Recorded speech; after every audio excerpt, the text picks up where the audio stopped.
আসসালামু আলাইকুম।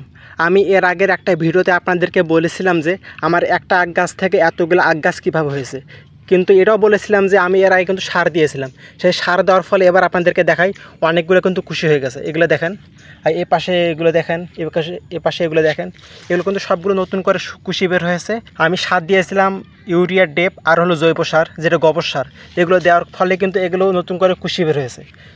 আখের সিজন প্রায় শেষ, পরবর্তীতে এই বড়গুলো যেগুলো দেখতেছেন এগুলো কিন্তু হয়েছে। এখন কিন্তু আবার নতুন করে কুশি বের হয়েছে। আজকে আমি শুধু দেবো শুধু জৈব সার, তাই জৈব সার নিয়ে আসছি। আজকে কিন্তু আমার আখ গাছগুলোতে শুধু জৈব সার দেবো। জৈব সার দেওয়ার কারণে যেহেতু অনেকগুলো আখ গাছ হয়েছে, এতটুকু মাটির মধ্যে কিন্তু যে পরিমাণ পুষ্টির দরকার আখটা মোটা হতে বা বড় হতে, ও পরিমাণ পুষ্টি কিন্তু সহজে পাবে না যদি আপনি বাড়তি কোনো বাইর থেকে সার এনে না দেন।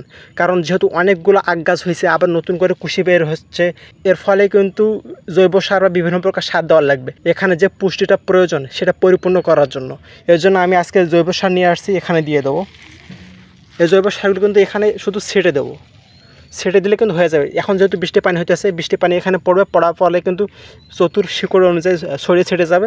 এর ফলে কিন্তু আখ গাছগুলো পরিপূর্ণভাবে যে পুষ্টিটা প্রয়োজন এখান থেকে পেয়ে যাবে। আর আপনাদেরকে আরেকটা বিষয়, যাদের আখ গাছ আছে, অনেকে আছে কিন্তু এই পাতাগুলো কিন্তু রেখে দেন। এই পাতাগুলো রেখে দিলে হয় কি, এই চতুর্পাশে এখানে যে জায়গাটা থাকে, বৃষ্টি পানি আসলে বা যে কোনো বৃষ্টি পানি আসলে বা পিঁপড়ে ডিম পাড়ার জন্য এই জায়গায় কিন্তু পাতার নিচে বিভিন্ন প্রকার পিঁপড়ে এসে ডিম পাড়ে। এর ফলে কিন্তু আখ গাছ কিন্তু সেরকম অতবার একটা ভালো হয় না। যাদের আখ গাছ আছে তারা কী করবেন, এই পাতাগুলো যেগুলো শুকিয়ে যাওয়ার মতো হয়েছে এগুলো কিন্তু ছিঁড়ে ফেল দেবেন। এগুলো কিন্তু এরকমভাবে ছিঁড়ে ফেল দেবেন। এরকম ছিঁড়ে ফেল দিলে আখ গাছটা ভালো হবে এবং মোটা হবে, ভালো হবে। এটা দেখেন, এটা কতবার মোটা হয়ে গেছে। এর আগে আমি এটা ছেড়ে দিয়েছিলাম, আজকে এগুলো ছেড়ে দিলাম। এগুলো ধীরে ধীরে কিন্তু মোটা হয়ে যাবে।